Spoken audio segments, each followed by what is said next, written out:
Hello, welcome back again. My name is Andy Steven, and today, welcome back to Patch Notes. Today, we're going to be talking about the latest patch coming to the good old League of Z Legends.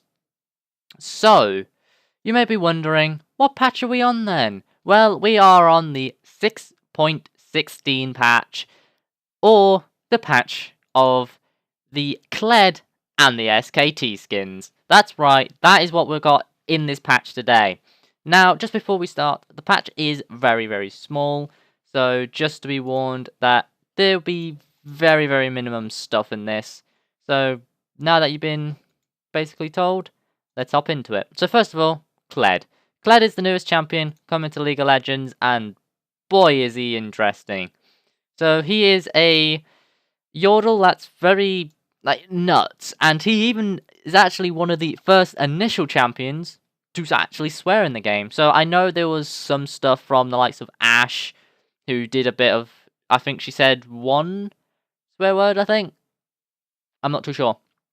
But Kled is the premier one, he's the one who's starting it, and even though you may think that this is kind of bad that they're doing it, that champions shouldn't be swearing and all that, I actually think it's kind of good, because League is not aimed at children. It's never been aimed at children, and it's always been weird that they've always gone down like a children path, where they've kept out everything. They've tried making sure that it's appealing to children and other people's beliefs, like the Grave cigar been removed and stuff. That's aimed at them like keeping in beliefs and stuff. But enough of that. Let's actually just talk about Kled, shall we?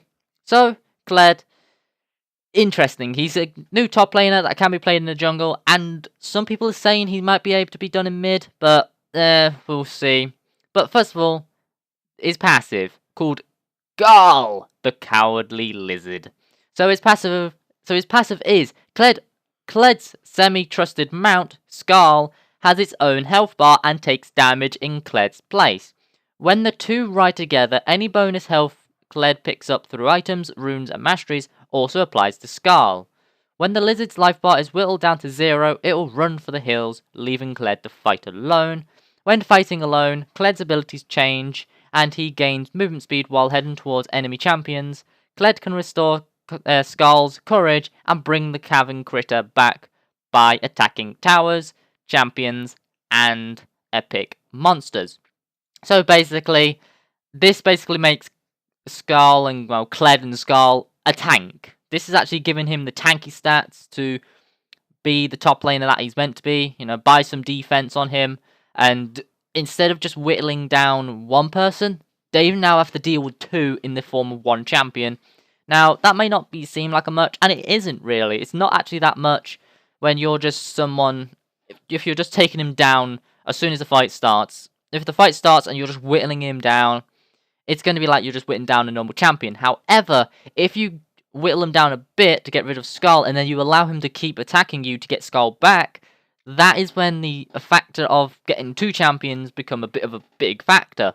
Because even though he's lost health, if Skarl comes back, he actually gains health. So, and it's not a little bit, it's actually a lot. It's actually 50% at the moment. So that is actually bloody crazy. So he's able to get a lot of health back from this. So if you allow him to do this, allow you to attack him, well, he attacks you and he builds up this courage, then it's going to be very problematic. So you do want to get rid of Kled as quick as possible in a lot of fights. Now, he's not going to be building pure tank because he is meant to be a Aurelia-esque where he builds damage and then goes tanky. So, interesting.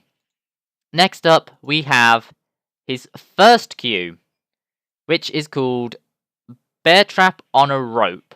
So this is actually very interesting. So basically, the way it reads is, Kled throws a literal bear trap tied to a piece of rope, dealing damage to all enemies it passes through, and attaching to the first enemy champion hit. If the carnivorous critter sticks close to the stuck target for a couple of seconds, he will reel in the rope, pulling his helpless enemy towards him while applying a slow and a decent chunk of damage. This ability deals bonus damage to minions. So this basically is his, like, poke damage, kind of. It's meant to make him... So, Skull and Kled is a very sticky champion. So, you see, like, the likes of Aurelia's, Jax's.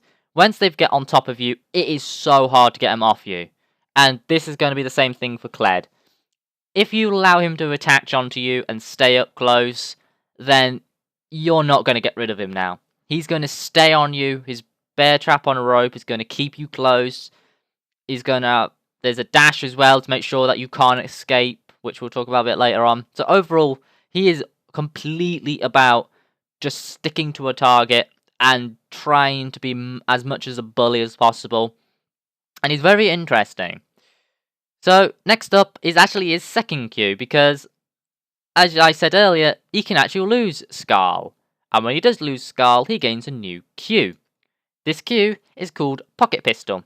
Kled fires his gun, blasting a wad of bullets in a target direction and knocking himself backwards. It's that straightforward, and it's an interesting thing. So it's a lot like Graves' old Q mixed with his ultimate knockback of his current one. And it's actually kind of interesting. It doesn't do too much damage, really. But it's a lot like Graves again, where the closer you are, by the fact that more of the bullets hit, the more damage it does.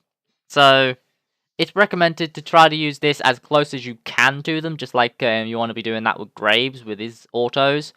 So just something to take in count. And also another thing, that this pocket pistol is not a cooldown ability, is actually a recharge ability. So you can actually have certain amounts of ammo stacked up, and so you can just keep getting like a continuous like fire. I think that's how they're saying it. But from what I've seen on the PvE, it doesn't seem like that. It seems like... I don't know how this ability is working yet, because there's been loads of different accounts, and I've seen Skull, and I haven't really watched too much gameplay of this guy yet. So I don't know his exact kit, but I think it's meant to be a ammo system, from what I've been hearing. So take this bit away from like a bit of sulks. I don't know exactly how his off-mounted Q works, so you might want to do some more.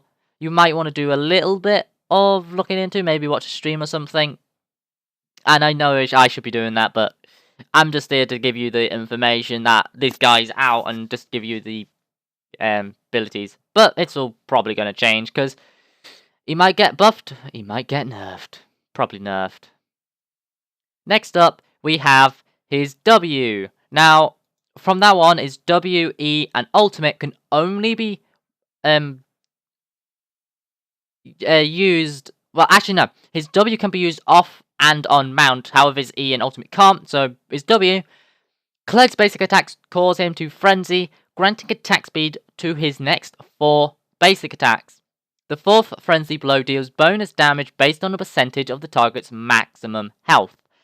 This is where Kled is going to go the damage route, and why he builds a Bartley tank. So if you guys know, a lot of the top laner bruisers that like going tank, go semi-tank, but with some damage, they do that because they have some sort of ability that allows them to basically destroy tanks. And mainly, that is a percentage health. And we also see that with some problematic champions. Hence, the Echo in the top lane, where he did percentage health, and it was annoying, because he does a lot of damage, and he's a tank. And this guy seems like he's going to be the exact same. But because he's a lot more censored around doing damage, I can definitely see them building more AD, you know, building the like of Titanic Hydras and all that, just to get the more damage as possible, because he doesn't seem like he wants to go in a tank as much, because unlike a lot of like Aurelia, who's going to dive in and stick to a champions, yes, Kled does that, but Kled has a lot of ways of getting in and out of fights. He's able to trap himself, he's able to trap enemies, keep them at bay, he's able to dash away and do a lot of all other cool things. And talking about the dash, we have his E, called Jousting. So his E can only be used on the mount. And what this does is Kled and Skull dash towards the targeted area, dealing damage to enemies in their path and temporarily gaining a burst of movement speed. This is the old idea that you can get in and out of fights quite easily. If dousing strikes the champion or a large monster, Kled and Skull can reactivate the ability to dash back through the struck target again, dealing damage. So this is where I was saying about you can get in and out of the fight. So if he wants to get out, he can dash through an enemy and run. Or if he can stay and keep on fighting, he can dash back in and keep on being a nuisance.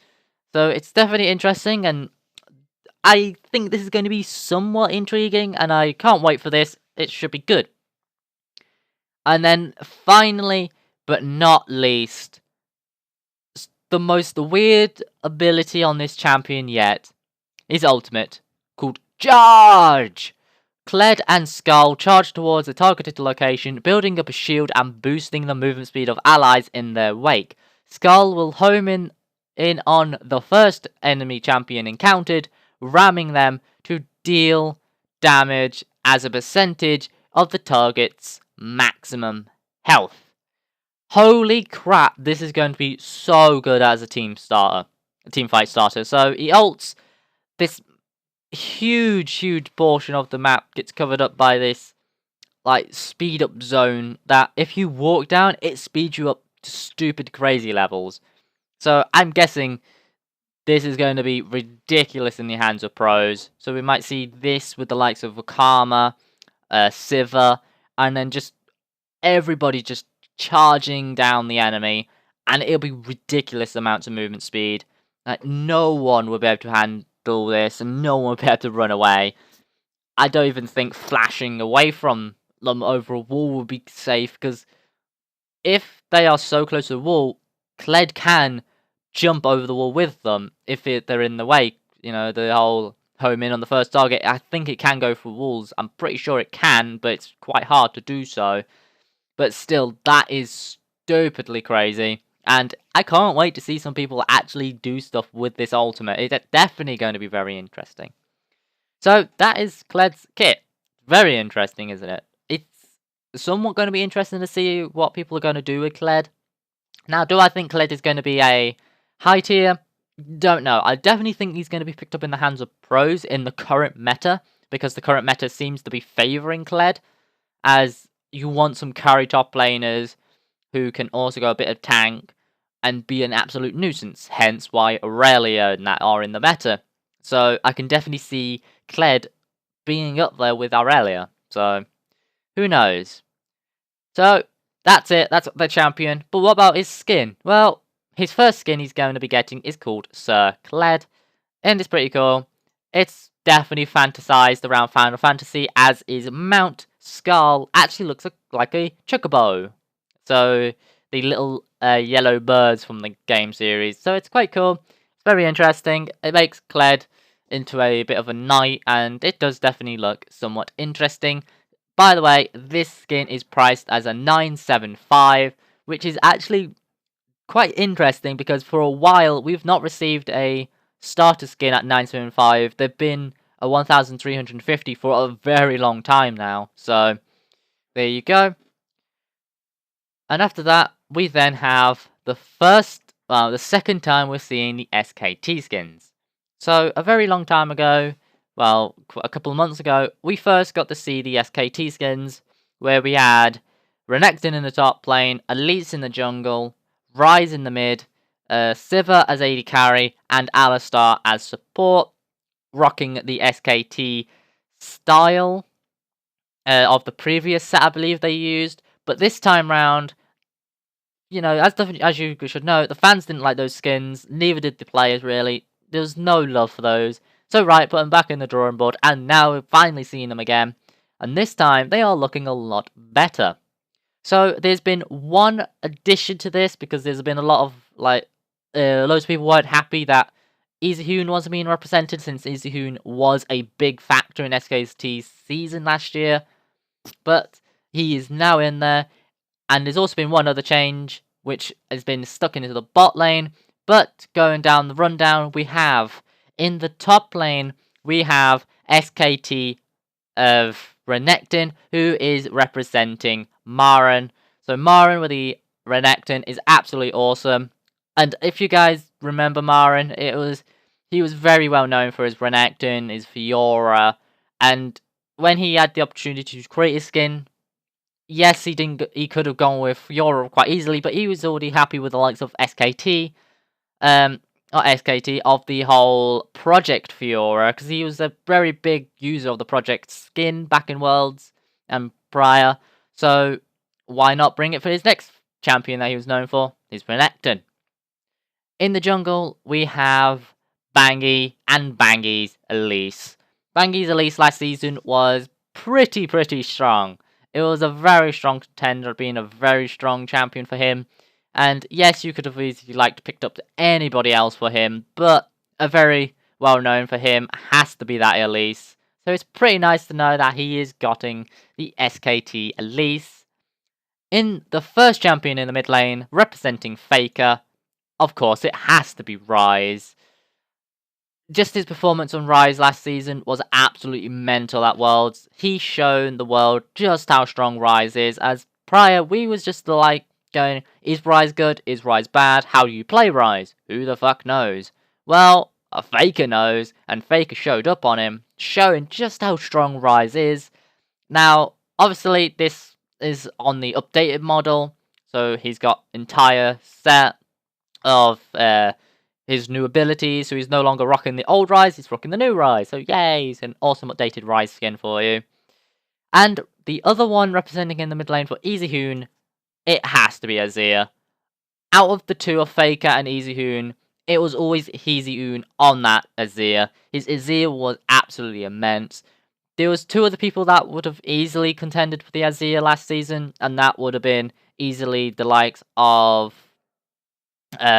Team Liquid's mid laner, as he was a very strong contender on Azir, but we're talking about the world champions, and obviously that is Easyhoon, and his performance on Azir was absolutely mind-blowing. In the AD carry, we have Kalista. So, they got rid of Sivir, and I'm happy they got rid of Sivir. I don't think Sivir was, even though Sivir was a big pick last season, I still don't think Sivir was a champion that was really good to be picked into a skin line like this, because yes, Sivir was picked a lot, but Sivir was only picked because a lot of other AD carries just weren't good enough, and that's why AD carry last season was very heavy on utility, as they were just basically a secondary support to the team, and Sivir supplied that secondary support with the ultimate, same the likes of Ashe as well. So I'm glad they ditched the Sivir. Sivir wasn't very mind-blowing amazing to watch, and Bang's performance on Sivir wasn't as mind-blowing as his Kalista. His Kalista is what he is known for. His Kalista was absolutely amazing, just along the lines of Piglets, Sneakies, and a load of other Kalistas last season. It was crazy. Kalista was amazing. And it's a bit of a shame that Kalista at the moment is a bit of a shit champion. I would really like them to give some love back to Kalista, so we have a reason to use this skin, because at the moment, Kalista has no reason to be using this skin yet, because Kalista herself is absolutely awful as a champion. There's just no reason to be picking this champion, so let alone the skin. Now representing Wolf in the bot lane as the support, of course it's Alistar. Who else would it be? Alistar was such a dominant support last season, no one picked anyone else. So, clearly it was Alistar. And his Alistar plays was amazing, so what else can you say? Just Alistar. Season 5 was the season of Alistar only as support, really. So, there you go. So that's the patch. Yep, that's literally just the patch. And I have been talking for nearly 20 minutes on a very small patch, which is kind of weird. So, that's the end of it. So, as always, do the normal YouTubey stuff, and I will see you all in the next video. Until then, peace out.